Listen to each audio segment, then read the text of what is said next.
We are doing a call to order. We have quorum here at 5:02 for S&A meeting. And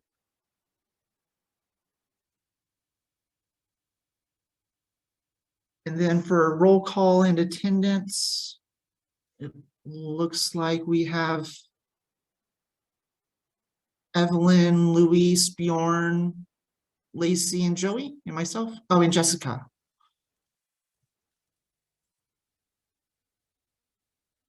Do I need to record that or do? No, Jessica's recording that. Okay. And again, for those who didn't see when you came in with the accepting, we are recording the meeting. It'll be posted on the website after it's done.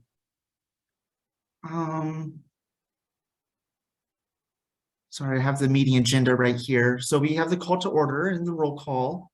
And then we need to approve our agenda for the November 9th meeting today. Has everybody seen the agenda that was sent out over email?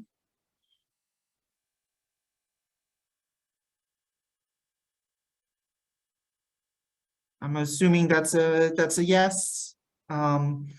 So we'll go ahead and say our agenda is approved.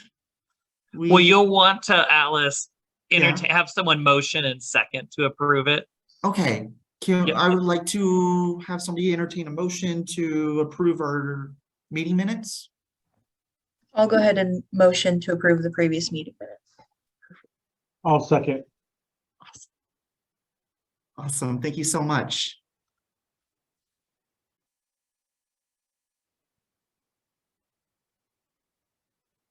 And then we also had the minutes sent out for our last meeting on 11/02. Just to clarify, I think you all were just approving the agenda first. Yes. And now it's the approval of the last meeting minutes. Yes. That's the order the agenda has it in for today. So we would then want to approve our minutes. So I would need to entertain a motion to approve minutes. Does anybody have any motion for that? So moved. Second. Wonderful, wonderful. Thank you. And then I suppose that kicks off reports from our chair, who is not here in this scenario. Sorry, this is my first time doing this. I'll be our vice chair. Any reports? You know, I have not talked to Judy myself. I know she's busy with election season, which just ended last night. Reports really, I mean, I know for myself, I've been trying to spread the word that S&A exists. A lot of people don't even seem to know we're here. So I've been talking to people within my school department. I guess as the stand-in chair, that's all I really have to report. Was there anything from the advisors? I do not have any reports for today. I have two on here. One is just, and this was in the email, but I wanted for the sake of the group to be aware on the recording, is just to be clear on our meeting schedule. We do have a post on the website, but with us moving to every other week, we'll meet this week on this Wednesday, and also we have moved it to Thursdays.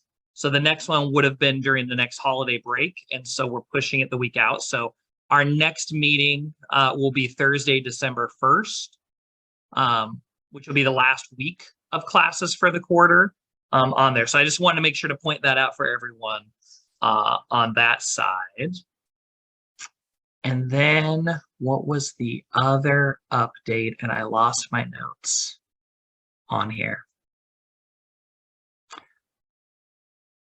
I think that will be it for now. If I think of the other one, I'll share it during public comment. Yeah, knowing that that's being pushed to December 1st helps a lot. That makes sense.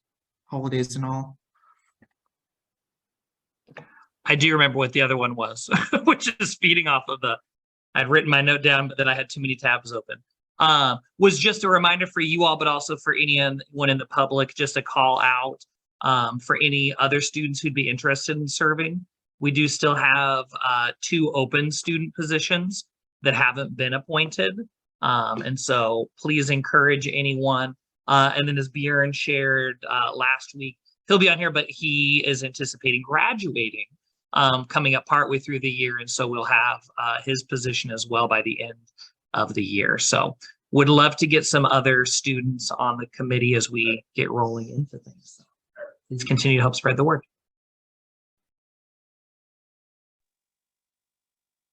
Yeah, I was surprised people didn't even know that these meetings were public. And I let them know. They're like, where's the transparency? I'm like, what do you mean transparency? We have public meetings.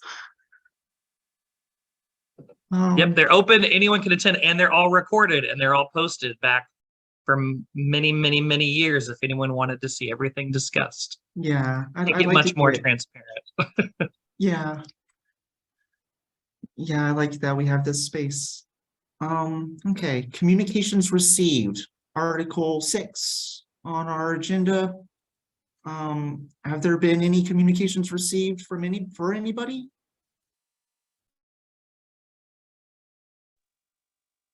I mean, other than the agenda, the meeting minutes, that's all I've gotten. Okay, and then we will open up the floor to public comment. If there's anybody here who would like to make a public comment.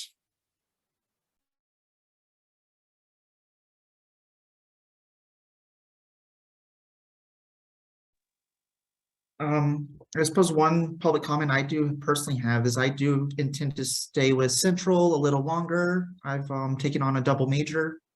I will be here for another year. So instead of graduating this next year, I get an extra year. So hopefully I'll be serving with S&A that whole time.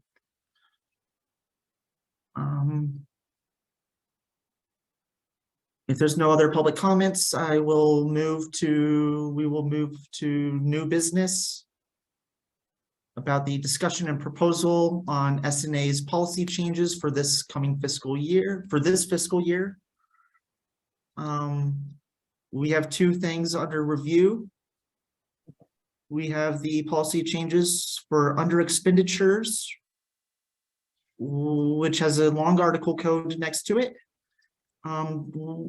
Joey, what do we need to review for this?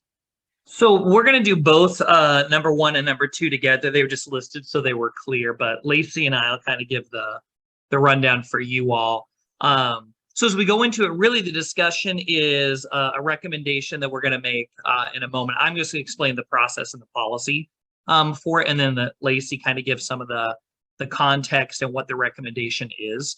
Really, we're bringing forward for you all to discuss, but a recommendation that we'll talk about this week. Reminder, going back to training, we're going to propose it this week, bring it up, and then you all will vote on it at our next meeting on December 1st. So what it really is a recommendation for this year, essentially operate outside of or make an adjustment to our policy, not a permanent one. And you'll see what those both are, but they relate to these 2 policy pieces. So what that would look like is the proposal will be shared with you this week. And then next week, it'll be brought up for you all, not next week, next meeting to discuss and vote on. And then if approved, it goes up to the CFO, our vice president for finance and administration, who would review it with our budget development team, and then up to the president if needed. So with that, I'll kind of turn it over to Lacey to walk through both of these and what they are and kind of what the recommendation is and the why behind it. Great, thank you. So for those who like to read along, I should say, as opposed to just listening to me talk, I did put the link into the policy, into the chat. And really kind of the first step is just a quick review of what the policy says currently. And so the first bullet about under expenditures is that our normal policy is to let each base funded area keep any under expenditures. So essentially what we also term as fund balance each year until the end of the funding cycle, which is a 4-year period. So we are currently in year 2 of the funding cycle. And so part of the recommendation to this change is, as instead of letting the departments keep it each year, the suggested change would be to actually change that to a yearly basis. So still have the same funding cycle, but if there is under expenditures at the end of the year, we would roll this back to the S&A committee. So it's really only changing the actual year in the policy. So instead of the 4-year, it would be each year. And I'll go into the next bullet, which these two kind of tie together. So the next bullet is the vacancy salaries. So what happens is, in our current policy, if a salary, so professional staff in the base funded area, is vacant for 6 months consecutively, we roll that money back to the S&A committee. And my suggestion for this recommendation would be to change that from a 6-month period to a 1-month period. And I'm going to kind of give you the why behind that. And the why, kind of working myself backwards a little bit, is just recently the university has decided, so the rest of the university, the rest of the budgeting areas have decided to adhere to a 1-month vacancy rule, which basically means that S&A would try to align with the rest of the university. So instead of having a 6-month rule, it would mean that if there was a position that was vacant for 1 month, then the S&A committee would receive that funding back to the supplemental fund. And again, to kind of reiterate, the funding in the ending fund balance would also roll back to the S&A committee supplemental. And some of the rationale of why I would throw this recommendation out there, besides just to kind of align with the university, is it gives a little bit more ability for this committee to be able to award supplemental funding to base funded areas. And so it's not necessarily saying, okay, departments X, Y, and Z, you can't spend any money, but it would mean that if they needed to use that money for whatever example that they might have, they would go through the supplemental process, which is essentially requesting an adjustment to the S&A committee. And if the S&A committee said yes, then it would go through the approval process that we kind of outlined last week. So that was a lot, but I wanted to at least open and give you kind of a general idea, and then open it up for any kind of questions about what that recommendation means, or if I went over anything too fast, just let me know and I can go back and revisit it.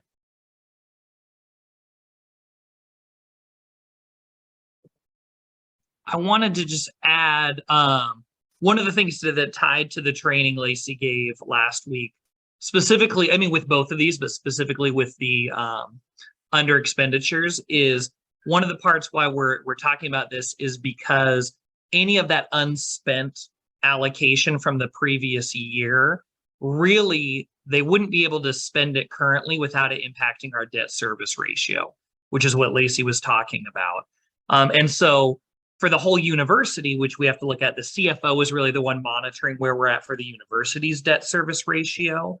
And so having it come through the supplemental funds instead means we would review it. And if approved, that still goes up to the CFO. So it really alleviates the potential for anyone spending more than what their current allocation in the year is and impacting that debt service ratio. All of the base funding units would still have the ability to come in and do a supplemental request with us as the committee if there were needs to spend beyond what their current funding is, which is not, in the past, for most of them, is not typically the case. There's usually one-offs or specific reasons why they will overspend beyond what their 1-year allocation is. And so for procedural part, because it's our first business meeting, this is where for you all on the committee, if there are any questions for Lacey or for me, but they're mostly going to be Lacey questions with this one, to ask the questions here so that way you know and can think about it, can bring it back to your groups, but it'll be on the December 1st meeting that will then bring it back up to then discuss whether or not you agree or disagree and make the motion. So this is really the questioning part of it, to gather more details, ask for clarity, or ask to get information if anyone has any. So I'll turn it back over to you, Alice. Yeah, Lacey, you said 4 years changes to 1 year on the proposed change. How does that's not the fiscal cycle, or is that the fiscal cycle? That is the fiscal cycle. So it would be, let's just say for this is kind of how my brain works, but let's say a department has, at the end of the year, they have an excess of $10,000 that they didn't spend. We would roll that back to the committee at the end of that fiscal year, to then be able to be dispersed later, depending, or like pretty much the next year, if you will. And that would be across every single department. Bjorn? Regarding the underspending, would this take effect just 1 year at a time? It would not reduce their base funding allocation. It would just, okay. And the second question was, how much are we expecting to be underspent? Like, how much are we expecting to get rolling back at the end of this year? I mean, I understand saving costs. I just am interested to know how much. That is a really good question. I can tell you a very vague answer. It is kind of hard to know how much we're going to have at the end of the year, but we will usually have anywhere between, the lowest I've seen is like 300,000. The highest I've seen is almost like, it was like 850,000. And so it kind of depends on how the year goes. So it's a really big range, and I apologize for that, but it's really kind of dependent on what kind of activities are happening and salary savings. But to give you an idea, back to the training, is there was about 1.7 million across the board for all of those areas at the beginning of this year. So it's a pretty, it could potentially be a big number. Okay, thank you. You already answered, but this is just procedurally for you all. Make sure that we answer the questions verbally, because the recording only shows the one speaker at a time. So when Bjorn, you asked the question, now I can't remember the first question, about whether or not that would impact their base allocation. And Lacey nodded the head that no, it wouldn't impact. Just want to make sure we verbally say that, because the recording won't see the person nodding. So whether the person answering or the person asking the question can just repeat that. Well, and thank you, Joey, because I would like to just add that there is some good rationale of why we would do this, and that's to try to not impact base funding allocations as much as possible, even though we know we already are. And so this is one of those kind of tactics, if you will, to try and keep that as whole as we possibly can, but then also be as fiscally sound as as fiscally healthy as we possibly can as well.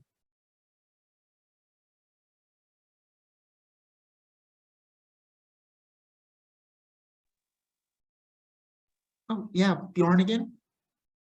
Yeah, the quick question I had was just for both of these changes, would there be like publicity around it? I mean, I would assume an email would get sent out to every base funding area. Okay. That's a really good, nods.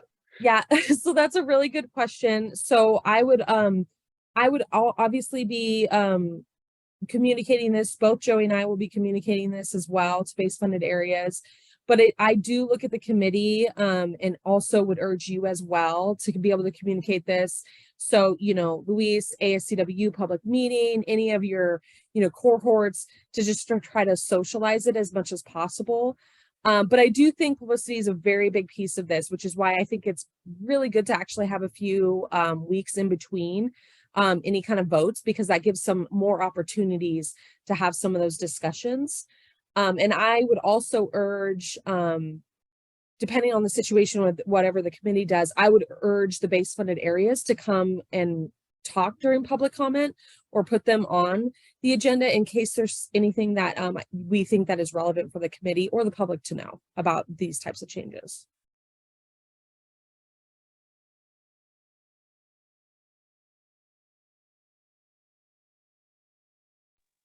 Yeah, getting those base funded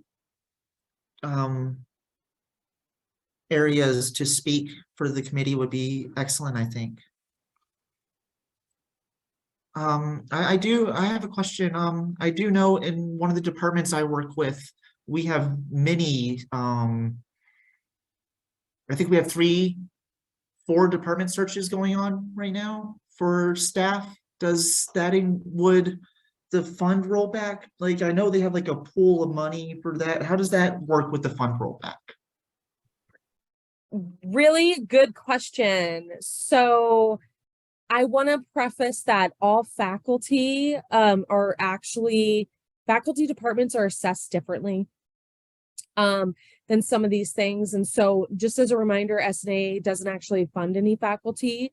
So just know that kind of what I'm going to speak on is basically everything non-academic. So those are handled a little differently. And stuff. Yeah, because there's just a different need, right, for academics, faculty. But for the other types of positions, this suggestion would be, let's just say there's a vacancy for 1 month, but then like a vacancy for December, but then it's filled in January, it would still be funded in January. We would just receive the funds from the December month. So not the whole year, just basically the times where it's not currently being filled. Does that makes a that lot of help? sense. Yeah. Yeah, I know most of the positions I'm aware of are more academic, but some of them do cross over with the club involvement and stuff like that. I don't have any other questions. Is there anybody here that does? Yeah, Bjorn. It occurred to me, I mean, we mentioned that the 1 month vacancy policy is now being standardized across the university. For the underspending policy, honestly, I don't remember how the funding process works for other departments in the university now, but is there something similar going on? Yes, so there is something similar. Essentially, you know, it's a little, it's just bigger than S&A, but it's essentially the same process. So it's just different terminology, but it does get rolled back each year.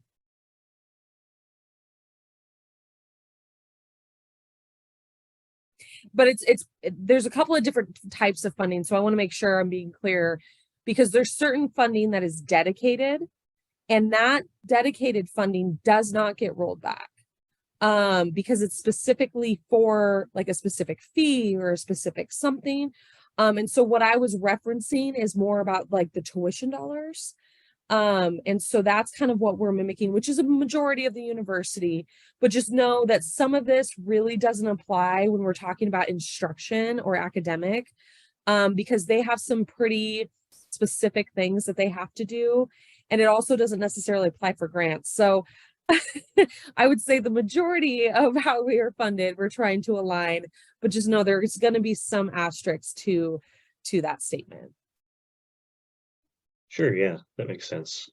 I had another question, but I'm blanking on it now. I'm sorry. Oh, right. So even if they have the rollback, and that occurs presumably at the end of this year, if they don't, okay, seeing head nods.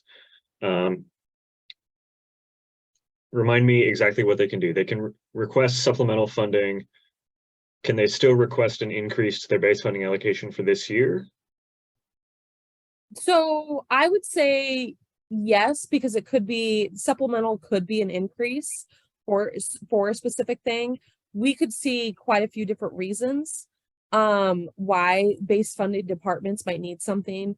I always try to use the example of sometimes they like to bring in a speaker that is a high dollar figure, but then it also could be something that they that is unforeseen. It could be an increase in insurance, which tends to be less like colorful and exciting than some of the activities, but there could be kind of a range of reasons that base funded areas would come forward. But I would like to say, Joey mentioned this earlier, I think last week, most of the time the base funded departments are going to know in advance.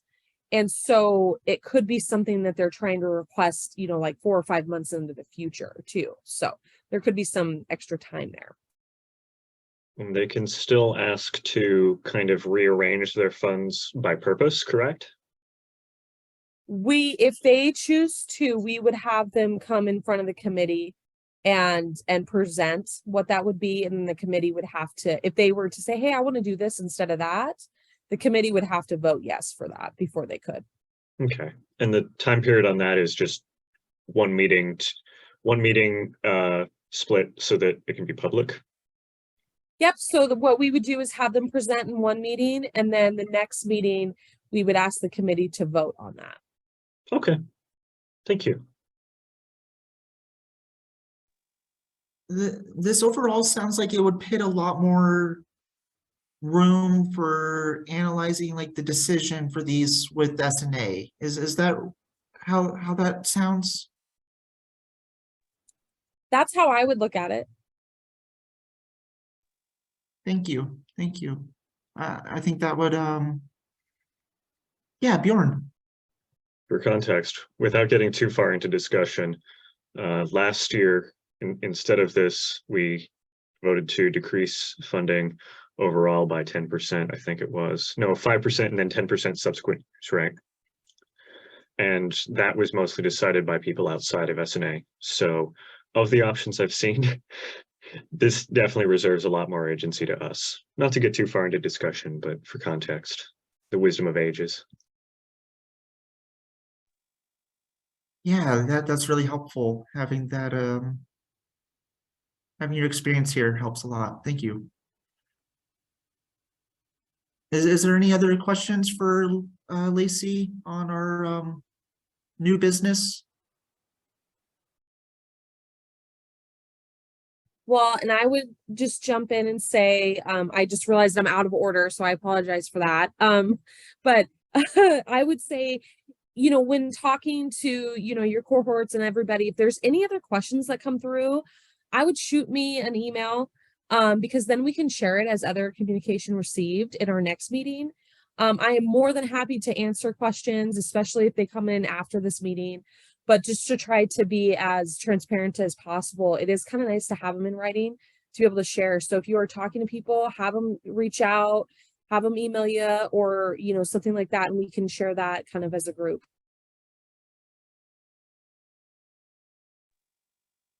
Yeah, I like that idea a lot. I've encouraged people to join us for public comment that have public comments they'd like to air. So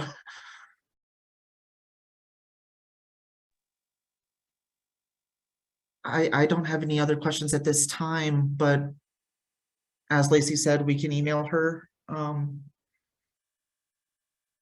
that would then get it on the mention for the next meeting, so we could make sure everyone's aware. Do we need a motion to proceed from new business to old business? No, really seeing no other questions, you would just move on to the next item, Alice. Okay. So moving on to the next item, item 9, we have old business. Previous meeting. I'm sorry, I'm drawing a blank. What did we discuss last meeting? No, there was nothing from it was all training. So there's the old business is there. Next time, like this part will be under old business. So there's no old business to discuss. Awesome. That makes Article 9 very easy for us. We do not have old business to discuss. So for Article 10, is there any second call for public comment? Do we have anybody here that would like to raise comments?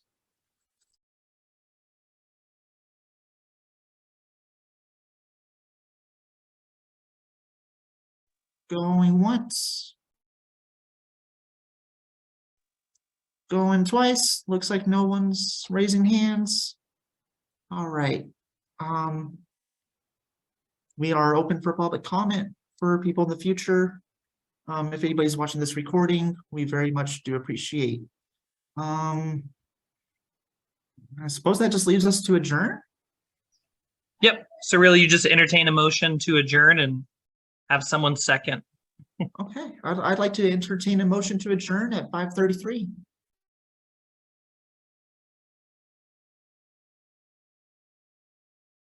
Or I'd like somebody else to enter. Am I wording that right? You are. It's just Bjorn and Luis are the only other two voting ones right now. So that's why everyone else is waiting. Bjorn was Motion to about to adjourn. vote. Was that so moved by Luis? I believe so. I just need a second. Okay, yeah, second. Fantastic. We have motioned and adjourned at 5:33 p.m. here on the 9th. Thank you so much, everyone, for joining. Thank you all. Yeah. Have a great couple of weeks. We'll see you back on the 1st. Thank you. Bless. Have a good one.